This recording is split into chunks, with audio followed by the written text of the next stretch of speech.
Hello and welcome back to the worst War Machine channel on the internet. I'm Malorian and this is Malorian Weekly. Although this is already the second one for this week, I really want to do a second one because my last video I did a little bit negative. I was talking about why Asphyxious the Sanctified was a real mistake.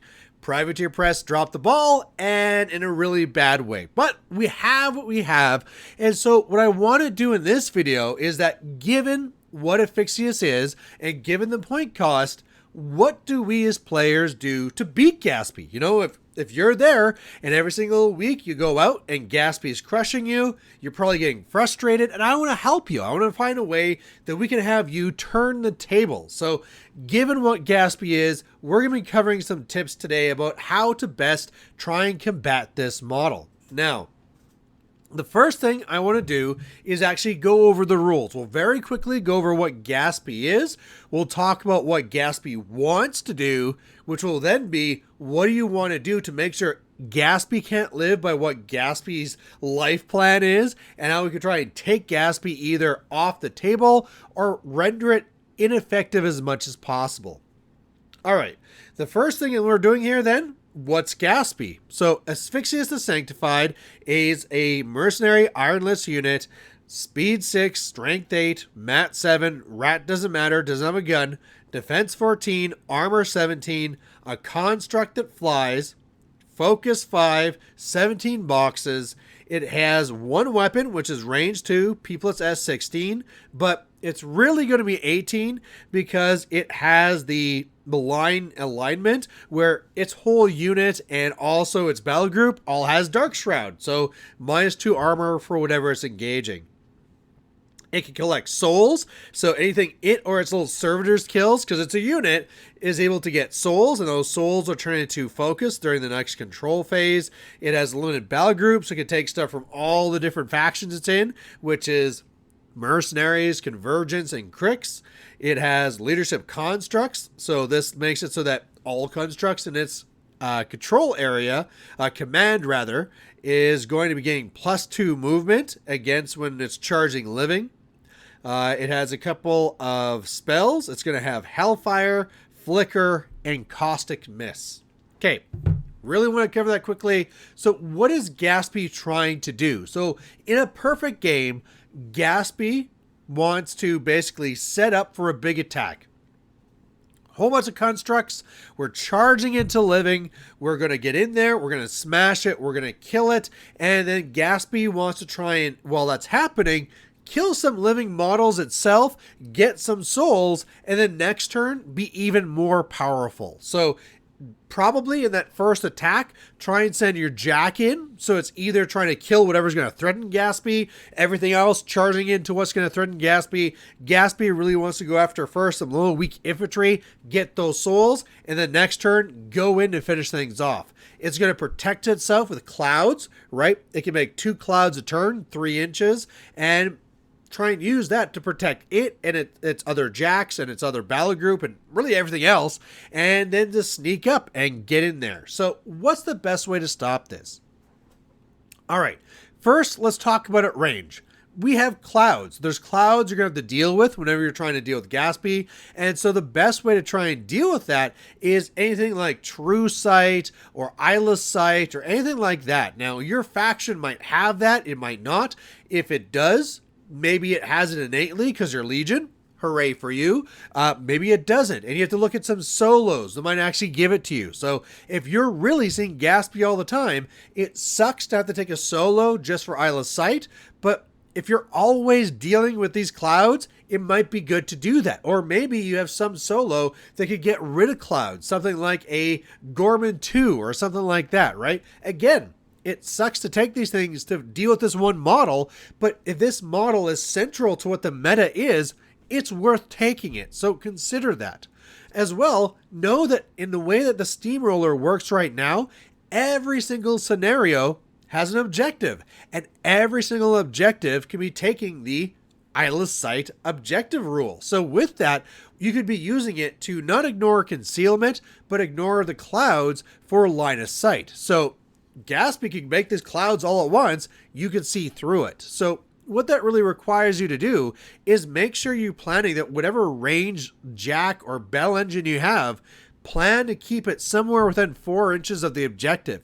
Now, remember, you only need to start there. So it's not like you're locked there in position. You could start there and then move somewhere else to try and get your shots, but that'll be it, right? That'll probably be the one time you shoot, but that's probably it, because probably after that, they're coming in and it's go time. So use that objective. If you have anything else, use that to your advantage. See through that and try and get shots on Gaspy. You know, if Gaspy is making these clouds, at best, it's camping one. So if you could get one good shot in there, you might get some shit damage. If you get lots of shots in there, go for it. You know, if you could take down Gaspy at range, that could be a huge swing, because Gaspy's going to go down and its battle group will go inert. So you can find some way to make this happen. You know, you might say to yourself like, ooh, I don't want to lose my battle engine just to kill Gaspy.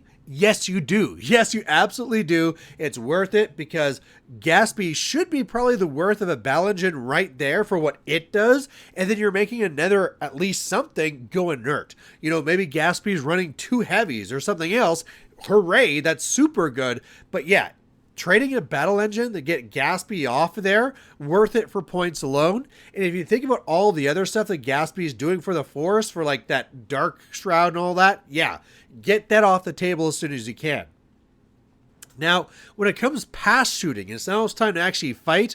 What you really want to do is, again, what Gaspy wants is to kind of like go in, kill some little infantry, kill the other stuff that's going to threaten it. So you don't want to do that. You want to keep something back, right? You know that this big alpha is going to be coming into you. If you can be careful and be very smart where that living models are, right? Like, one of the worst things that I see sometimes happen is that people say like, oh, what's your threat range? Oh, this? Oh, but really, you don't threaten that against my jacks because I'm not living. So I'll go a little bit closer. However, standing behind it is some like solo.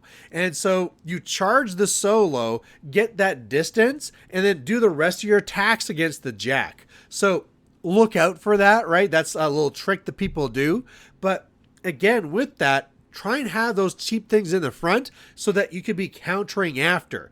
That should be simple piece trading anyway, but especially when you know that you have to save something for Gaspy later, make sure you have something that can do that. Usually in peace trades, I say that you're going to come in and kill this, and then I'm going to try and kill you.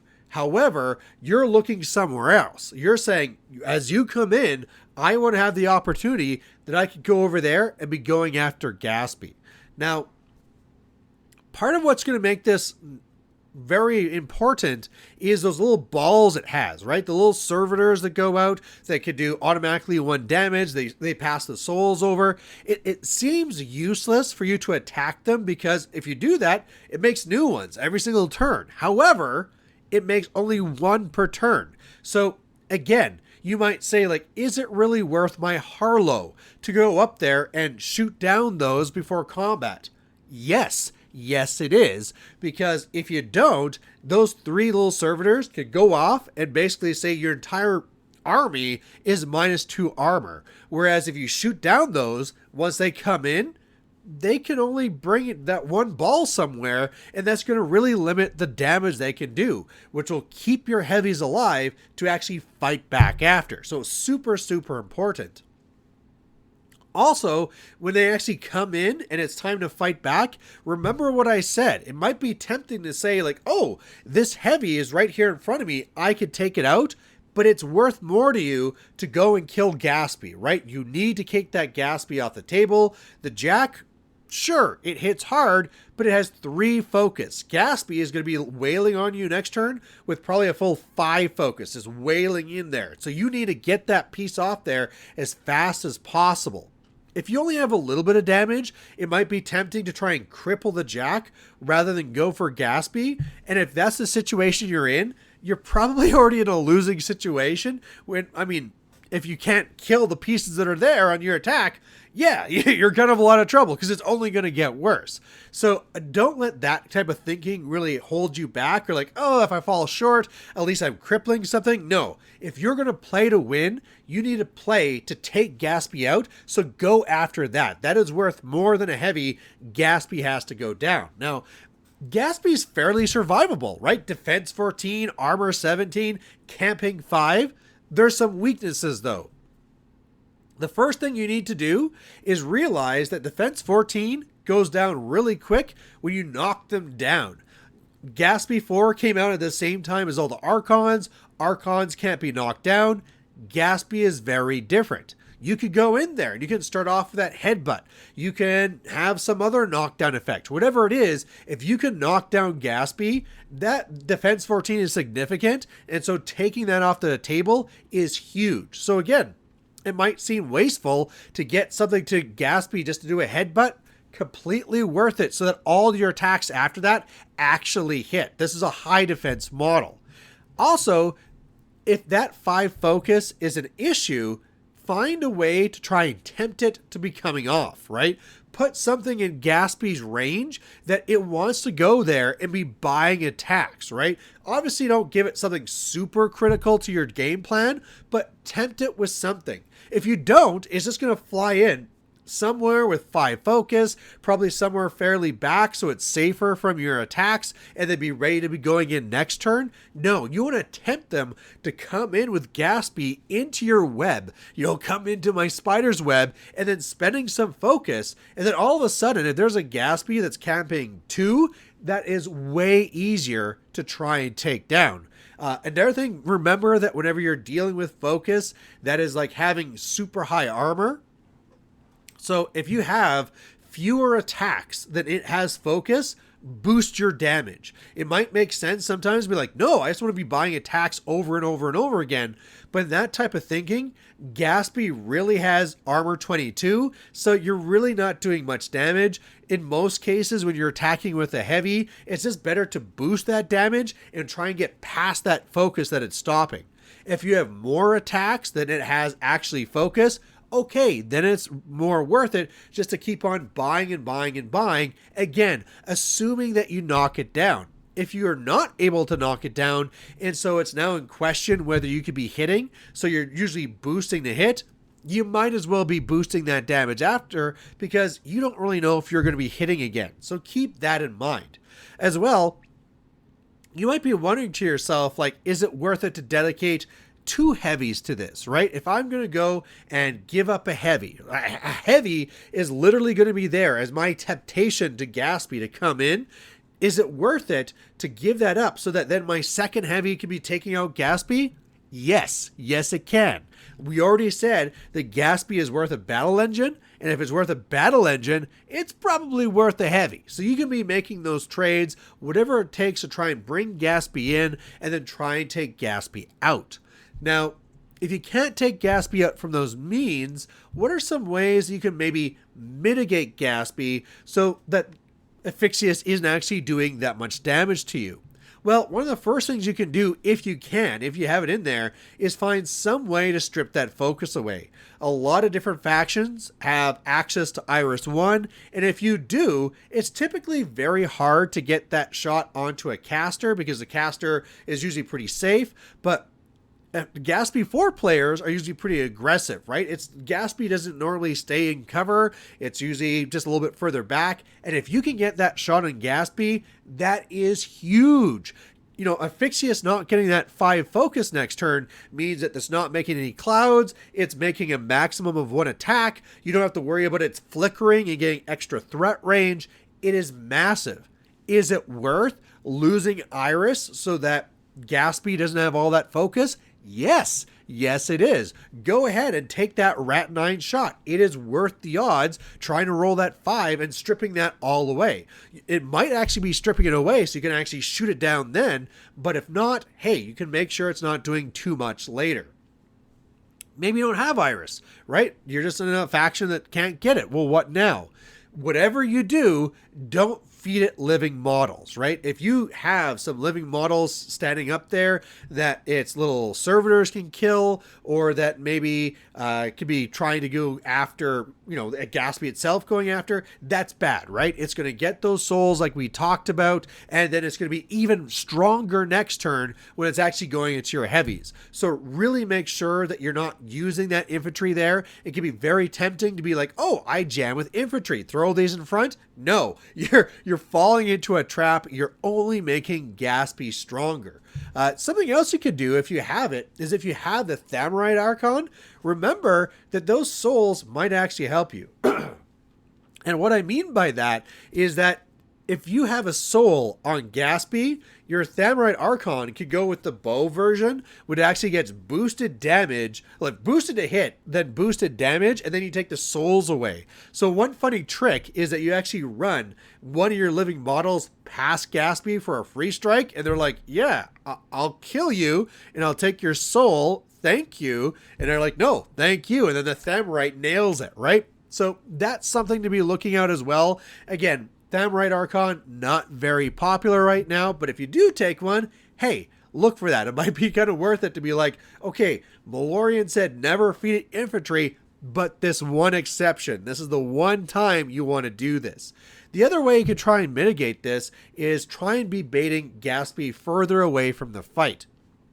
Some of the places that Gaspy might want to be that's not where the action is maybe in a circle zone because it wants to be that scoring element for a unit, or he just wants to be aggressive in killing things.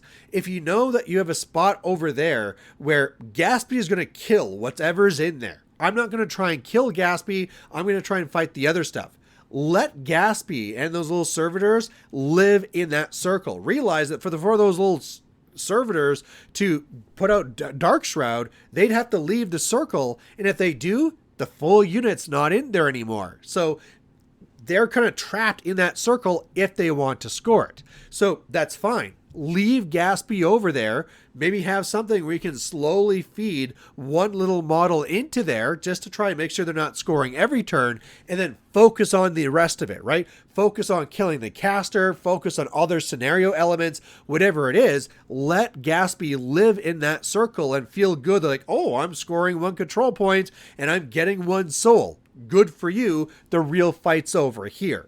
The other thing you can do too is maybe there's no scenario elements at all, but you can find some little jack or something that looks tempting for Gaspy to charge off on the side. This is kind of like an I gotcha type thing, and if it doesn't work, you've kind of wasted a solo that ran off to a flank. But if you do something, we're like, oh no, this is over here, I guess Gaspy could fly over and get me.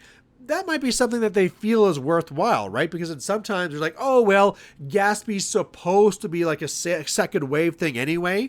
But then they realize that they're so far out of the fight that they're kind of like maybe like a third wave or something like way down the road, which hopefully by then you've turned the tables enough that you have a significant lead. That's kind of more of a psychological one that might be harder to actually pull off. But hey, if you have some solo or something like that that really isn't critical to your plan, but might be tempting Gaspy, have it over there. It might just work and buy you a lot of time.